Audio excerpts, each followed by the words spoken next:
Okay, and this um, video we're going to be our culture moment will be on Roman marriages, and we'll be talking about different kinds of ceremonies as well. With the first part, we're going to be talking about Roman marriages in general, and then we'll be discussing about the different types of ceremonies. Um, so I'm going to put up the board, and the minimum legal age back then, because um, Romans did not live as long as we do today. Um, they lived between 30 to 50 about, so they got married younger. So the minimum legal age for girls to get married was 12, and for boys to get married was 14. And their formal betrothal was called a sponsalia, and that's an Sponsalia.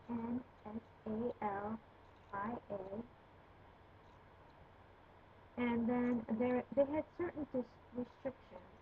Originally, patricians could not marry plebeians, and patricians were the more wealthy people that held offices, and plebeians were more common working people.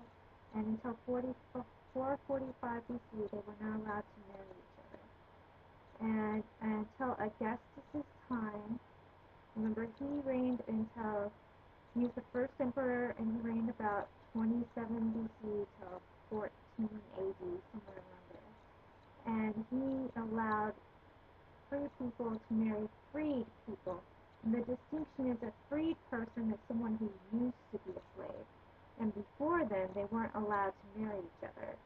And also, the only people who still had that restriction were senators. He didn't allow that. Okay. Moving it up, a dowry is a dose. Alright. And the way families worked back then, okay, if you were to get married, say, you would not become your own family. You would marry into the woman's family, and you would be under her her dad's um, family. You would like go into that family. It's only when the that dad died did you become your own family, or if they released you to become an independent family where you're allowed to be the head of the household. And that is called a pater familias. And I'll write that down in a minute. And that's the head of the household, pater familias. And that's the father of the family is what it literally means. And when that happens, then it is the husband who has complete control of the marriage, and that's called manus, M-A-N-U-S. And if you think about it, that's hand. And it's the second part in manus mariti, in the hand of marriage. And that's what it's talking about. If you are not the pater familias, you are not the one who has say over your wife, it's the dad does. So you do not have that control. Later on, they have low birth rates and the population is threatened.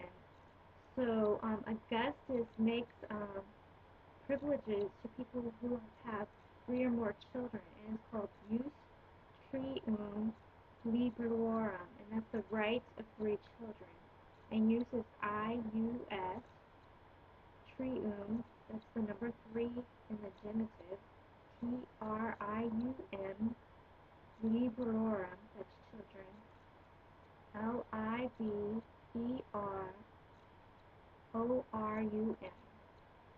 use trium librorum.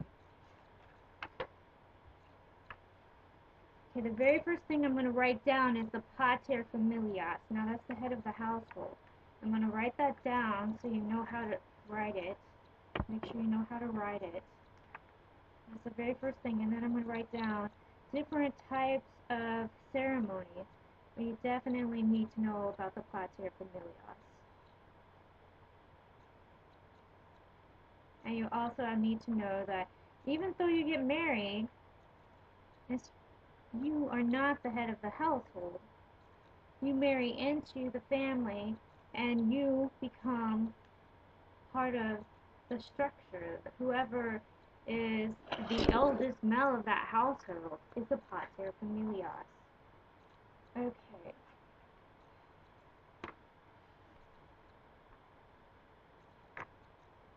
It's written down, and then I'm writing down different forms. The very first one is the conferatio. It is the basically the stately religious ceremony for patricians.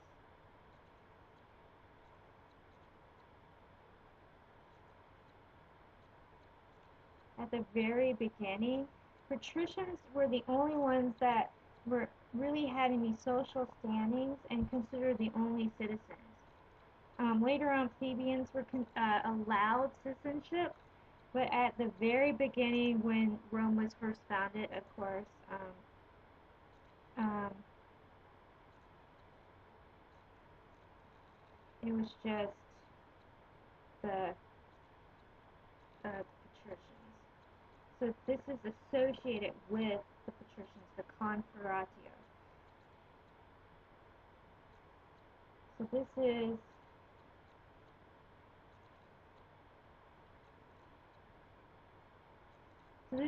considered the one legal um, ceremony, but later on the other ceremonies have a legal standing because plebeians are granted citizenship.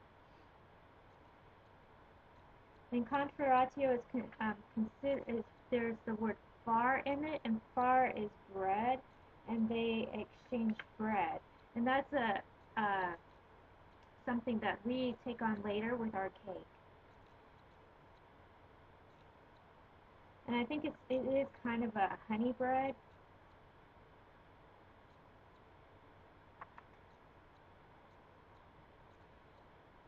Okay.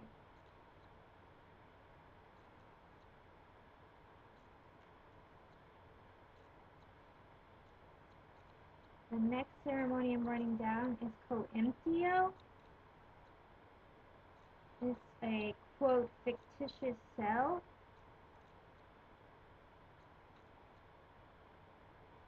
by which the pater familias of the family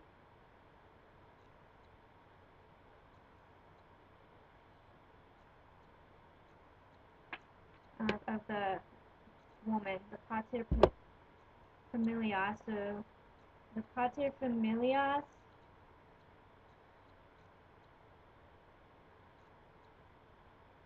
of the woman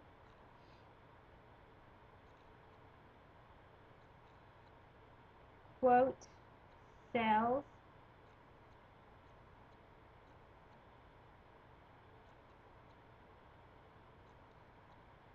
her to her husband.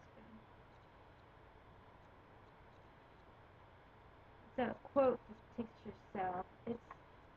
That's what it's called.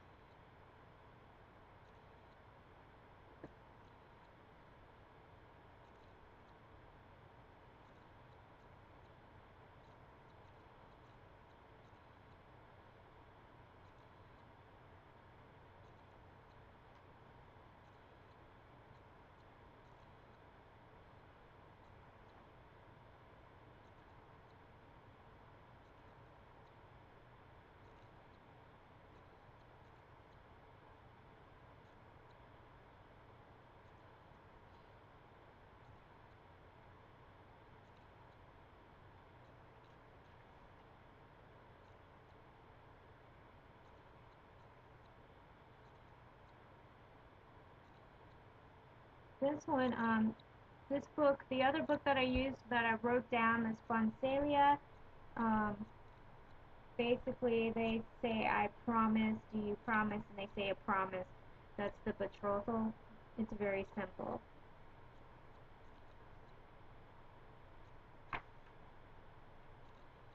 On the wedding day, there are certain days that are considered lucky. In certain days you have to avoid the Calends, Nones, and Ides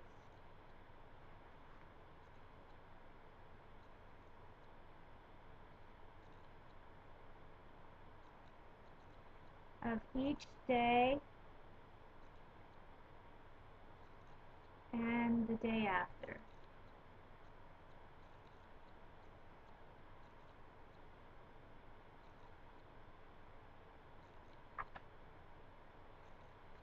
June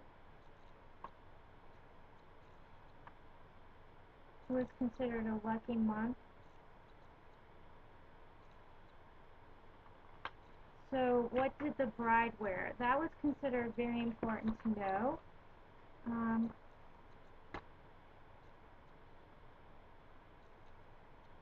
So the bride wore a tunica recta, and I'll explain that in a second, tied with a knot of Hercules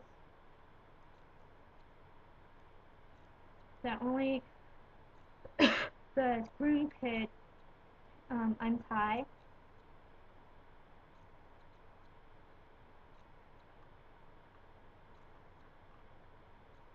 And she wore a flammeum, which is a flame-colored bell.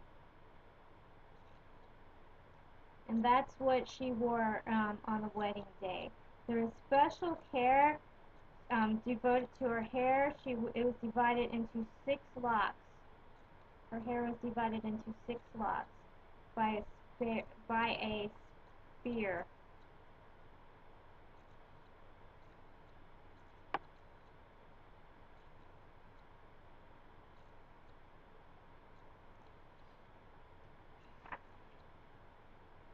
And the pronuba, a matron that had only been married once, was the one that presided over these proceedings. And they said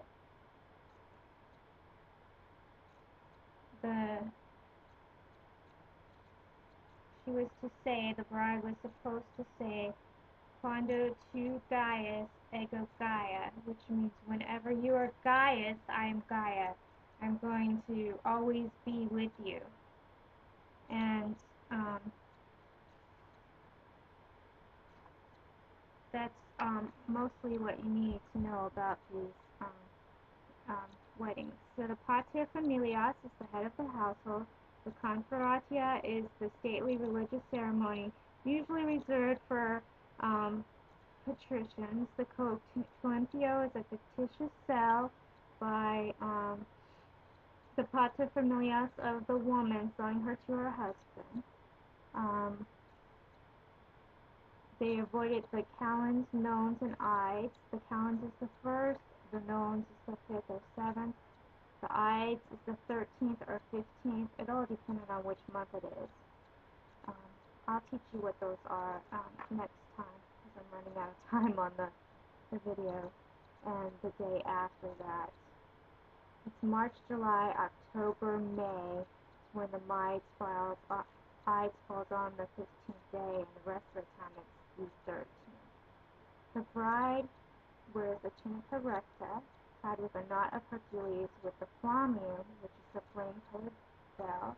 Her hair is divided up with 6 locks by a spear, and the pronuba, the matron, she presides over it, and the bride says Quando, Quando, tu Gaius ego Gaia, when you're Gaius ego Gaia.